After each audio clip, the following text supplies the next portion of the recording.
Hi, I'm Michelle. Some people call me Elle, and welcome to my channel. I still can't believe I have a channel, but besides the point. So today I wanted to actually share with you my birth story. Um, I've spent many hours telling my friends over the phone and realized that I don't have time to do that. A lot of people want to know my birth story. And so instead, I'll just put it on my YouTube channel so that anyone can listen to it whenever they can, even if I'm not available to talk. Um, my birth was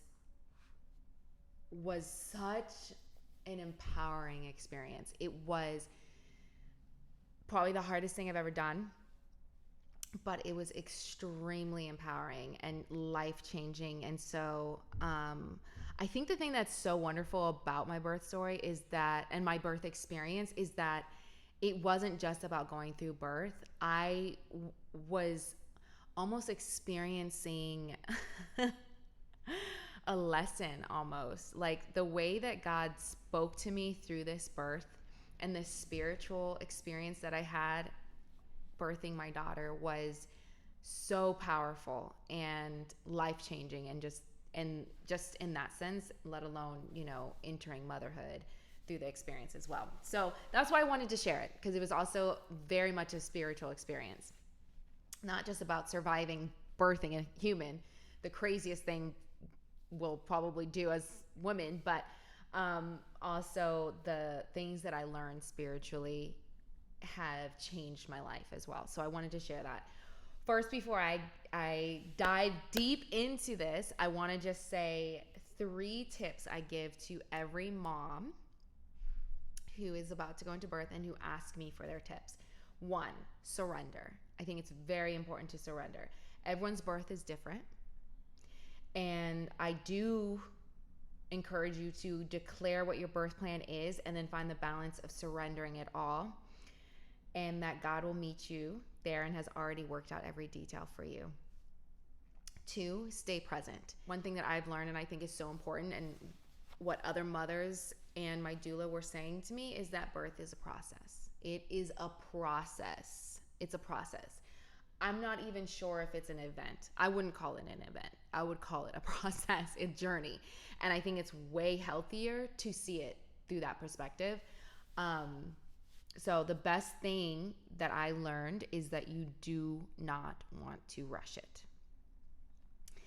I went on a journey with God and stayed present at each step in it. I didn't get ahead of myself and my body trying to get to the next step in laboring before my body took me there. So really allowing the process to take place, I think, is actually more freeing than we think. I think, the anxiety of like, just get the baby here can be overwhelming and you want to rush it, but it actually is more peaceful of an experience if you don't try and force your body or rush it before your baby's ready to come. Because honestly, I don't know. Part of me feels like it's all the baby is in control. When the baby wants to come out is what happens, but I don't know. That's not based off science. That's just an opinion. And number 3, marvel at his creation. Whenever you get overwhelmed, take a second to marvel at God's creation, you, birth, and your baby. How he made us to birth, how everything from the mucus plug coming out to your water breaking to your contractions expanding are all a part of how he created us to birth. Birth isn't happening to you, but for you and for your baby. When I stayed in that place of wonder of his creation, I had moments when I could experience birth through his eyes, over my pain, over my fears, over my weaknesses. And it was the best drug I could have taken, an out-of-body experience. So that's just like this slow snippet of my advice. Now, I will tell you my birth story.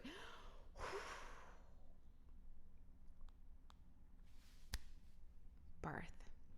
So I do want to preface, I feel really, really blessed because I had so many friends who did a natural birth before me.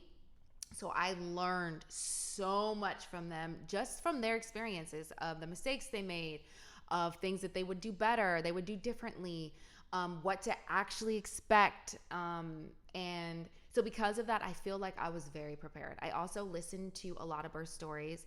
I listened to an audiobook. about natural birth. I did have a doula, which I think was so helpful. I did take a birthing class. I did do the Christian hypnobirthing app. So all of these things are resources that I think really helped me. I will link everything below for you if you are preparing for birth so that you can have access to that. I do believe that people can listen to this I think men can listen to this and learn from it. I think women can, I think whoever you are, wherever you are, there is so much that I learned from my birth experience that it's not just a lesson for people who are about to go into birth, like husbands, wives about to experience birth, even if you're not having children. I think this, understanding birth, and how God created it, and relating that back to his principles are going to be life-changing, whoever you are. So, on a Thursday, it was like a week before my due date. It just hit me. I was like, okay, am I prepared for birth? So what I ended up doing is I ended up texting and voice memoing 2 friends who both had natural births. And I said, listen, I asked them the same question. What should I be doing to prepare for my birth? Like, what do you recommend? What do you wish that you did? Like, help me. And I ended up getting into a really powerful conversation with both of them. Just talking about, like, marvel at it. Like, God is so good. Like, declare your birth story, your birth plan, declare your birth plan. But also, it's understand that there's going to be strength that's going to come to you you've never experienced before. Like, so I got into this deep conversation with 2 of them that led me to just start worshiping God. I started worshiping God and just praying. And I don't know, I just felt the Holy Spirit so heavy just from having these conversations with my friends, and so encouraged and so empowered by the conversations with them. It was wonderful. So then I was in this place of so much peace because I was surrounded by so much encouragement, so much empowerment, that I felt like, have you ever gone to worship and, like, when you leave the place of worship, you still have the same feeling in your heart and in your gut of just worship? Like, you're just so sensitive to the Spirit. You're so covered by the Spirit that you're just like, I don't know. It's just you literally feel warm. That's the best way I could describe it, right? Like, you feel so warm and empowered. Like, I can do this. I can do anything that happens in life. Like, that place of just peace, I guess, is a good way of describing it. So I was in that place of worship. After this conversation, I go cook dinner, and I'm just, like, kind of organizing things, nesting. And then probably around 8 p.m., I started to get cramping. And this is what they describe. Cramping, like PMS cramping. And I'm like, oh, interesting. Now, here's the thing about birth, right? If you are someone who's about to experience birth, everybody's different. So someone could be having cramps for 3 weeks and then the baby comes. Someone can have cramps for 10 minutes and then the baby's delivered in 4 hours. So that's another thing. Like, you experience a different process in the process of birth, and you don't know how long you're going to be in that place of the process, like that destination of the process, like, and the journey. You don't know. So you have to really take it as a grain of salt, right? So I'm like, oh, I'm cramping. Okay, not sure what that means. It means that, well, my due date's next week, and so my body's getting ready. That's all I'm thinking, right? Then I go to the bathroom, and I see something, okay, let's be mature, in my underwear, and it's my mucus plug. I'm like, oh my God, is this my mucus plug? This is my mucus plug. So naturally, I tell my husband, I'm like, okay, I think I lost my mucus plug. We researched what it looks like to make sure that we are seeing what we think we're seeing. And so then I do text my doulas. It's so funny because that next day, so my doula, no, that day, that Thursday, my doula left town. There was 3 days leading up to my due date that she was going to be out of town, and she had a backup doula for me. Well, I text her. She's already out of town. She's like, oh, I hope the baby will wait until I come back. And I'm like, yeah, who knows? Because sometimes it still takes another 7 to 10 days for the baby to come after you start seeing after you start having cramping and the mucus plugs released, right? So we're like, we'll see what happens. They're like, listen, the cramping continued. And so they said, take a hot bath, drink a glass of wine. And if it's fake labor, go away. And if it's real labor, it won't go away. If it's real labor, it won't go away. So that's what I did. I took a hot bath. Man, I enjoyed that glass of wine. Can I just say I enjoyed that glass of wine because I hadn't been able to drink in 9 months. And I had a piece of chocolate. And I was in that, I was living my life in the bathtub, just like feeling so, I don't know, elegant. I don't know. I just felt so blessed to even be in that position where, my mother told me the story that she did that when she had false labor. And so it was such a beautiful moment to experience that for myself. So then I go to bed. Okay. I think around, before I go to bed, like 9, 10 o'clock. I think around 1 or 2, I wake up. Yo, I have never felt anything like that before, okay? It was my first contraction. And, I've done all the breathing, all the exercises, the pelvic floor exercises, everything. They're like, just breathe through the contraction. Yo. I remember experiencing that contraction thinking, how on earth am I supposed to breathe through this? This is impossible to breathe through this. It's just so intense. Like you feel your whole stomach just, that's the best way I can describe it, right? And so I was like, oh my gosh, I think I have a contraction because it's the cramping.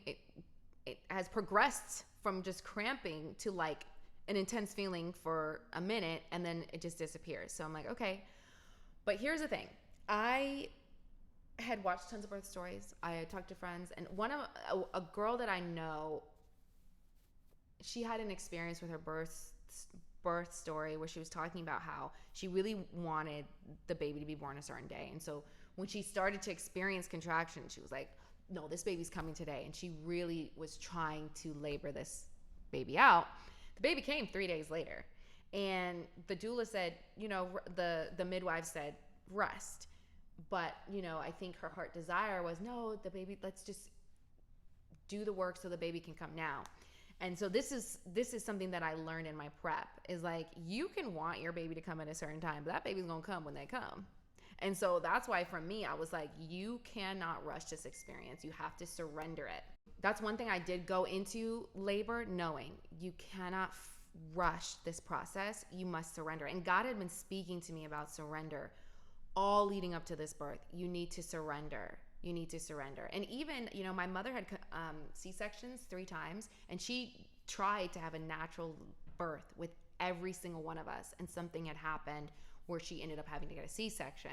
And so I think because my mom had desired something different and it had spoken about it like that, I was always afraid of getting a C-section. I'm not getting a C-section. Let me turn this off, shall we? Okay.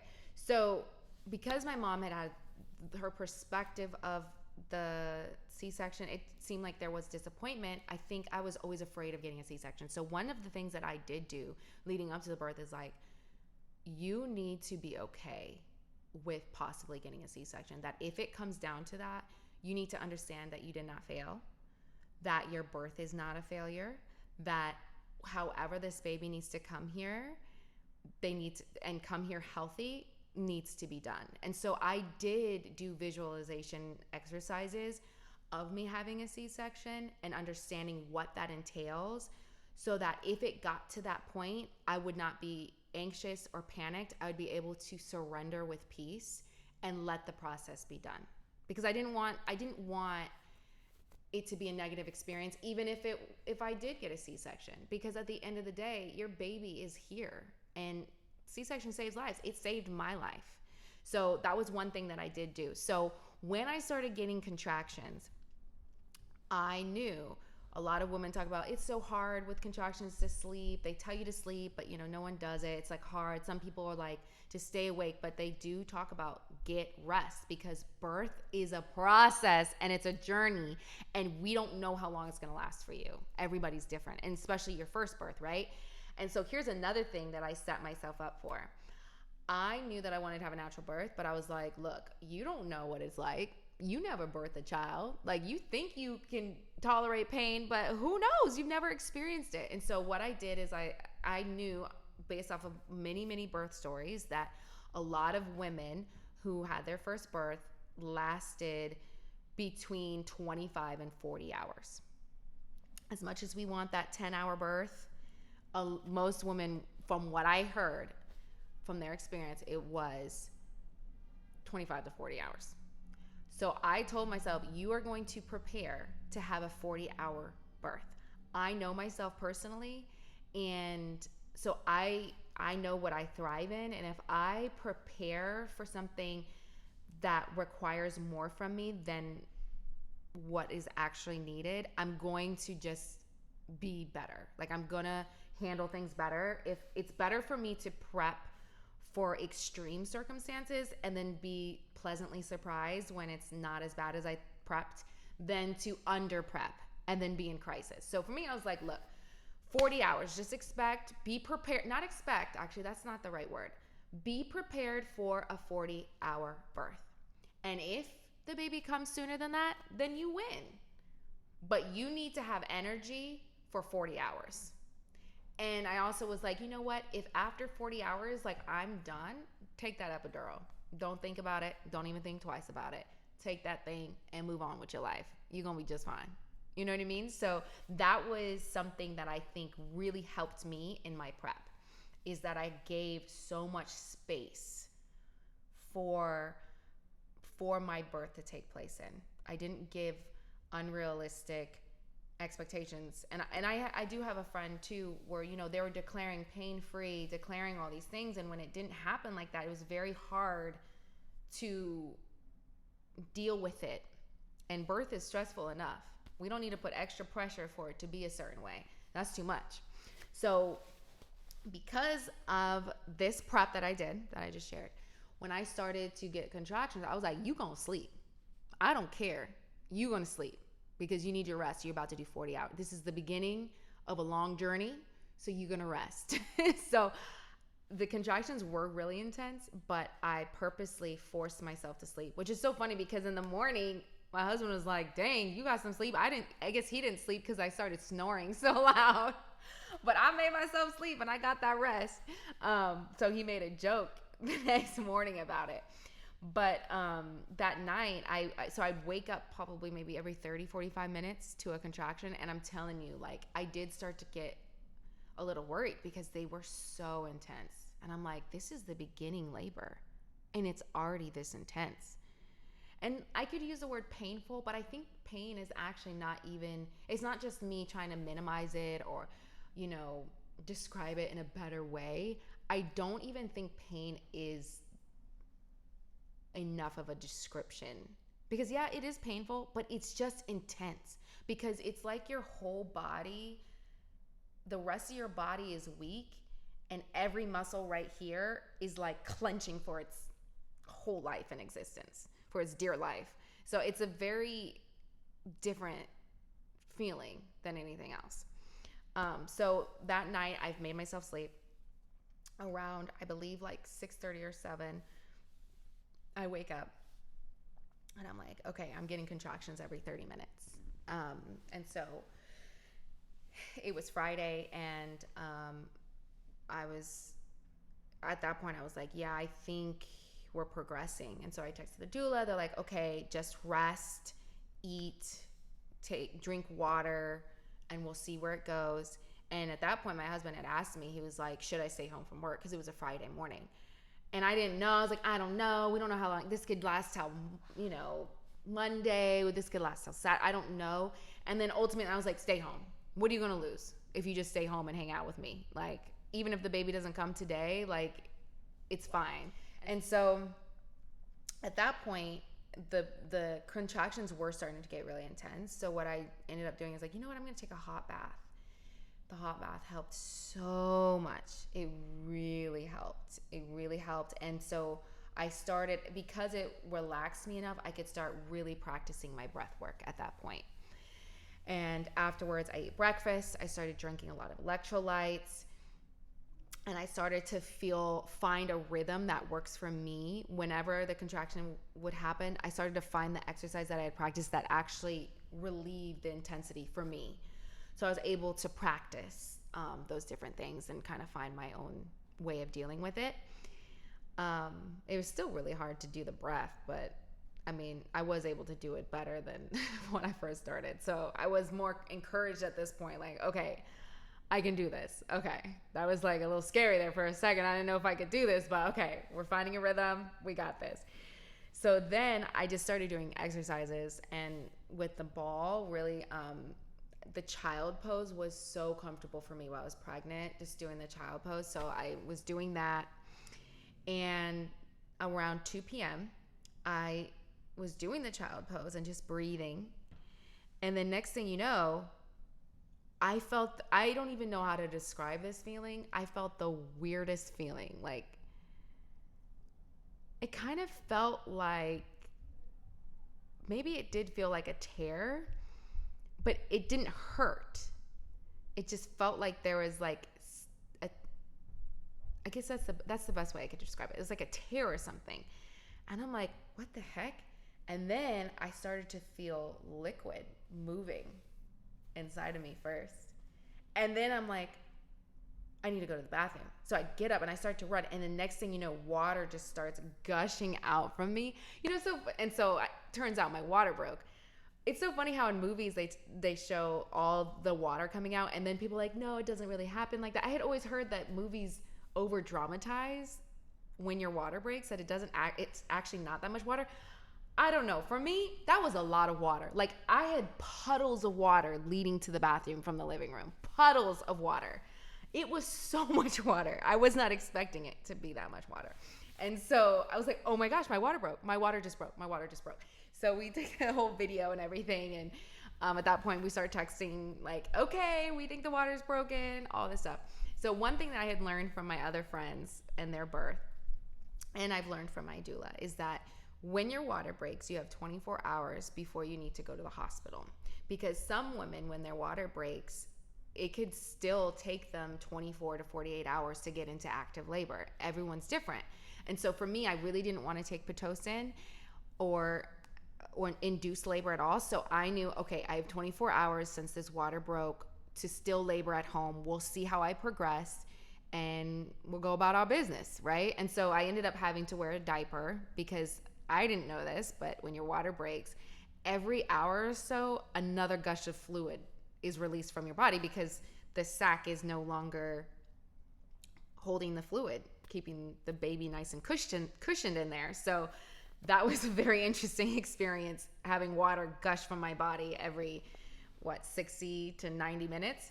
But so at that point, because my water had broken, I was still getting contractions. So we were talking to the doulas. My backup doula was like, okay, I'm here, ready for you. Do you want me to come now? And I was like, you know what? I think I'm okay. And one thing that I had learned is that it's still early labor if you're only feeling contractions in the front of your body. So because I was, at that point, I was only feeling the contraction in the front of my body, I was like, you know what? I'm still in early labor. So I'm just going to relax. I'm just going to try and sleep. I ended up trying to sleep with the peanut ball.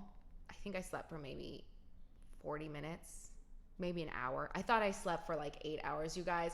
I get up like, whew, I slept all day. And my husband was like, no, it's been like 40 minutes or something like that. But it was really good that I did rest. And like I said, I was still eating, still drinking water. And so that was around 2, right? So I wake up around 3:30, and I was starting to get contractions more often, and they were getting more intense. And so I was like, you know what? I'm going to labor on the toilet. I started to really figure out the best ways for me to do the lean, what is it called?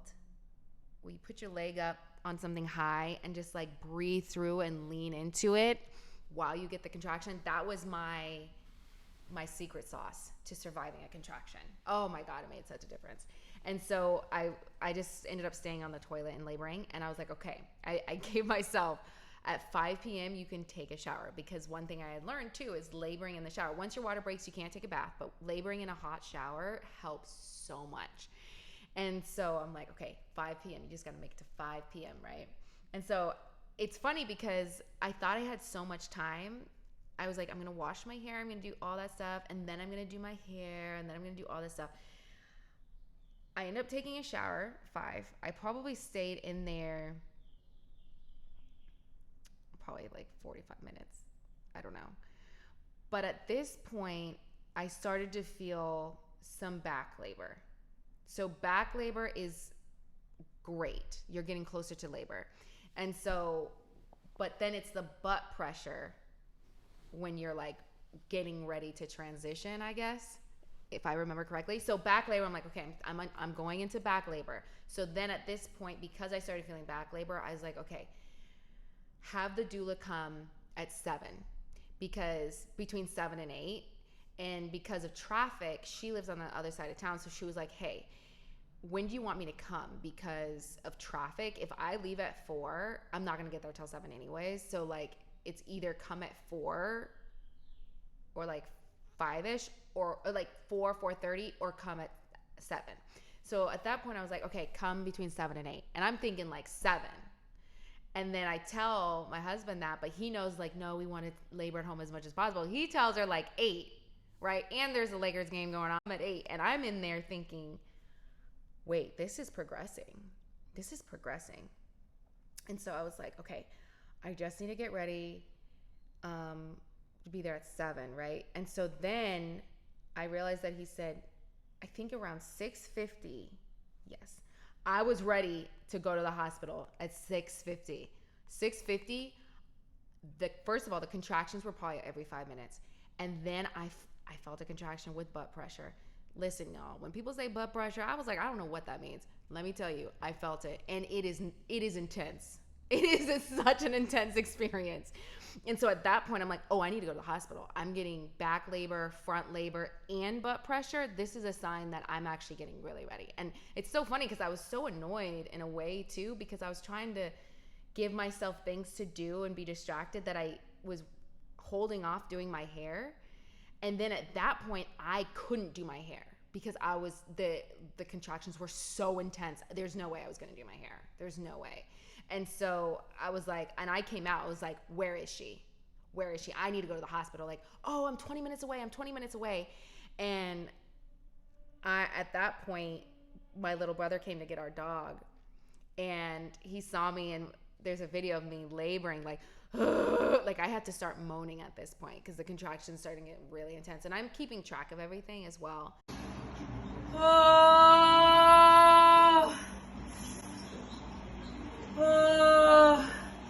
And so I knew at this point, like, I'm progressing pretty quickly. I'm progressing. And so then from there, the doula got there at 7:40, and they were like, you're doing so well. Are you sure you want to go to the hospital? You sure you want to go to the hospital? I was very calm. And I was like, no, I need to go to the hospital. And so then I guess my husband and the doula were talking, and I guess my husband was like, I don't know if she's ready because she's so calm. And she's like, yeah, she is pretty calm. Like, I don't know. So then doula comes in the bathroom, and she's like, are you sure you're ready? Because, you know, we want to wait until the longest possible. She's so sweet, Katie. And then she sees me go through a contraction. And I'm like, I feel like that's how I was. I don't know how I was, but like that pressure is so intense. It's like shoots up from your butt through your whole body. It's the weirdest thing in the world. And I was like, and then at that point, she's like, okay, yeah, let's go to the hospital. I can see that you are progressing at that point. So then we leave. I remember too, because my husband was packing everything and doing the dishes and everything. It was great because he was able to do all that, and I could just focus on laboring. He goes, wait, can I do the dishes before we go? I'm like, no. I yell, no. And I just walk out of our place because at that point I knew. I was like, I am progressing and we still need to get to the hospital. And I didn't know what that was going to look like. Let me tell you, we live in the valley, and I delivered at Cedars-Sinai. I did not account for the fact that we would have to go not only just through the canyon, but there are potholes every second in the canyon.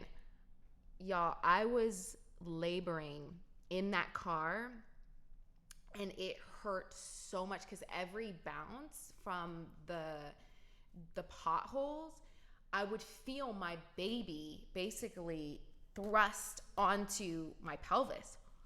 Oh my, I didn't even think about that when I was considering where I was going to deliver. And, you know, my doula was in the front seat, and she's like, if you need to turn over, turn over. And at that point, I was like, I need to turn over. And so I turned over and was just like breathing our baby's empty car seat right next to me. And so I was just holding onto the headrest and just having to do my breathing and my thing. That was the most painful car ride, I think. I don't know how I made it. Like, that was so intense. And later on, we realized that I was going through transition. So it's from like 3 centimeters to 8 to 9 centimeters. And then you're ready to like prepare for birth from 9 to 10 or whatever. So I must have been transitioning in that way. That's what we figured out later. It was so intense, you guys. I literally don't know how I survived. So then I go to the hospital, right? And for me, when I'm in pain, I actually get quiet. And I felt like I was acting crazy because every time I get a contraction, it was so intense, I would go, and then do my little side lunge. So we get to the hospital, we go in to check in. We arrived probably like 8:40, like 8:30, right? They were not taking me seriously. They're like, oh, it's your first birth, all this stuff. I'm getting so angry because I'm like, they don't get it. This baby's coming. At this point, I know this baby is coming. I have butt pressure. This is what I'm thinking in my mind. I have butt pressure now. I'm laboring in the front and the back, and I have butt pressure. This baby is coming, okay? And then I did start to get these sensations of pushing and having to go to the bathroom. And so I knew that was another sign that the baby is coming soon. So then they were taking their sweet time. And I remember having to wander the halls, and they come, they're like, even to get into triage. So I still wasn't even in triage, right? And so they come back, they're like, we're almost ready for you. We just have to mop the floor. So it's gonna be 5 more minutes. And I'm looking at this lady like, they don't get it. This baby is coming. But I didn't have the energy to talk. My focus was surviving these contractions. So I just keep focusing. So we go in. And at this point, it's so funny because the baby is so low. When I go into triage, they want to check the heart rate. And the thing she wasn't able to get I don't know what it is, the monitor low enough to really get her heartbeat. And they're just taking forever, you guys. They're taking forever. And I'm just like, okay, whatever. They're like, okay, we're going to check between your contraction. Okay, good. So then they check, and the lady's just like so nonchalant. So like, she's like, okay, I'm going to check, blah, blah, blah. So anyways. She checks and she's shocked. Oh, when did your water break? I'm like, 2 p.m. She's like, you're 9 centimeters. You're almost complete. I was like, yeah, thanks. I know. Like at that point, I know. I'm like, everybody needs to just catch up because I'm ready to go. And so at that point too, they're still taking their time. And maybe they were moving faster than I thought because I'm going through labor. So everyone feels like they're literally walking so slow, taking things not serious enough. Like that's how I felt. I felt like no one is taking me seriously enough. Like this baby is coming. So at that point, I was getting frustrated that people were moving so slowly. So I started to yell, can I go to the bathroom? I need to take a poop. I need to take a shit. That's what I really said. I was like, I need to take a shit. Can I go to the bathroom? Can I go to the bathroom? Because I knew at that point, that's a sign that you're almost ready to start pushing for a lot of women. So I was trying to get their attention with that. And because they're like, okay, we're going to take you to the delivery room. And you know, my husband's like, can you wait? Because what if you have the baby in the toilet? And the nurse is like, I don't know if she's a nurse or I don't know her exact job title, but she was so sweet. She was like younger, and she's like, yeah, is it okay if you wait? We're going to take you to the delivery room. I'm like, okay, fine. So then I start to walk without my shoes. And they're like, you know, the hospital's kind of gross. You want to wear your shoes? I'm like, okay, fine. I'll take my shoes. Like, just get me to the place so I can deliver this baby, right? And so then I put my shoes on. We go over, and I get into the labor room. I look at the clock because I really, so this is 3/3/23.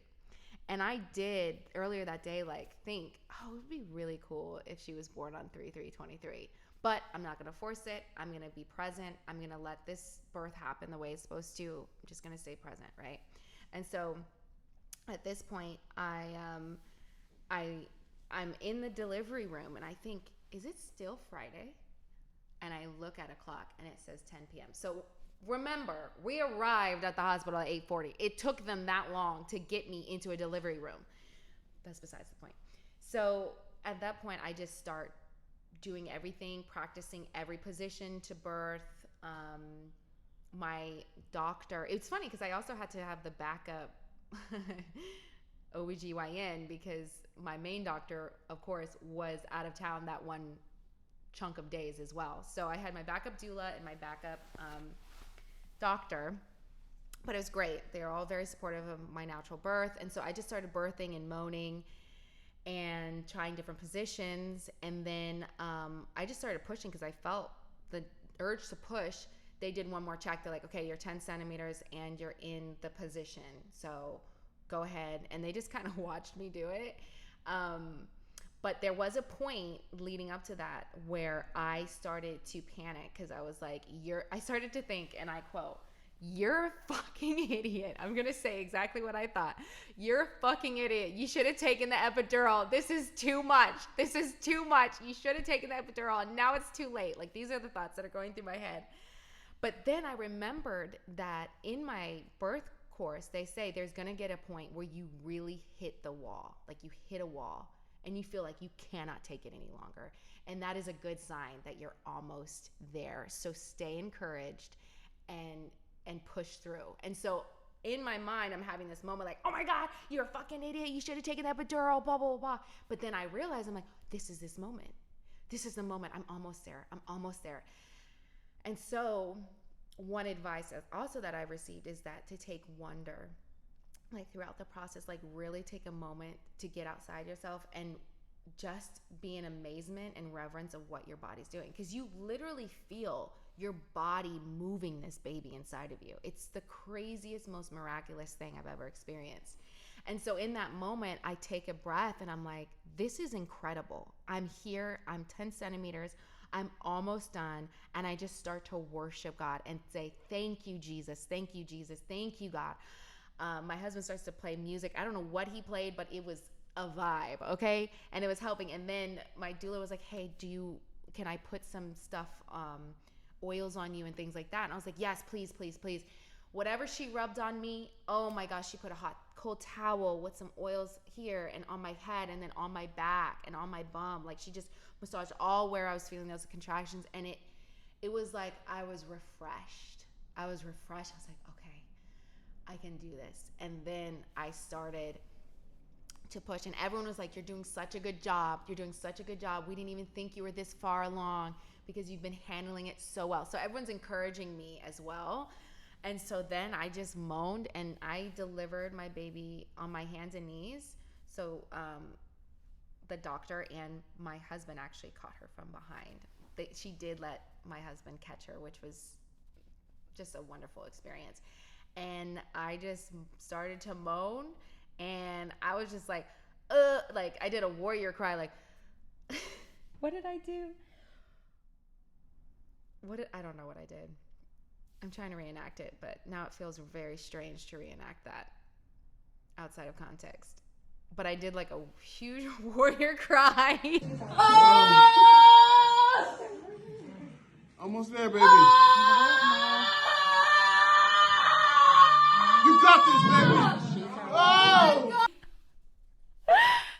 And just pushed her. And okay, when I started to push, I was really scared. Like, oh my God, how is she gonna come out? Like, is this gonna be okay? Like, blah blah blah. Like, all this stuff. So I started to panic. But then, when I did stop and worship, they say when you do this too, you release oxytocin. And I'm telling you, it was like I got a high. It really was. Like, when I started to worship or whatever, and at that point, the contractions stopped, and there was no pain. I felt no pain. I pushed the baby, and it felt like a stretch, which kind of scared me. But I was like, just push her. Don't think about it. Just push her. So then I pushed her and got her head out. It's like, oh, we see the head, baby. We see the head. Oh my gosh, she's almost here. And then I'm like, and they were saying push, push, push, push, push. I wanted to take a breath between, because I have, based off of research, seen that if you actually take a breath and wait for, you will get another contraction before you push the body out, you're less likely to tear. Well, the doctor was like, push, push, push, push, push. So I just pushed, and she flew out. And my husband caught her, and I just was like, oh my God, I can't believe it. She's here.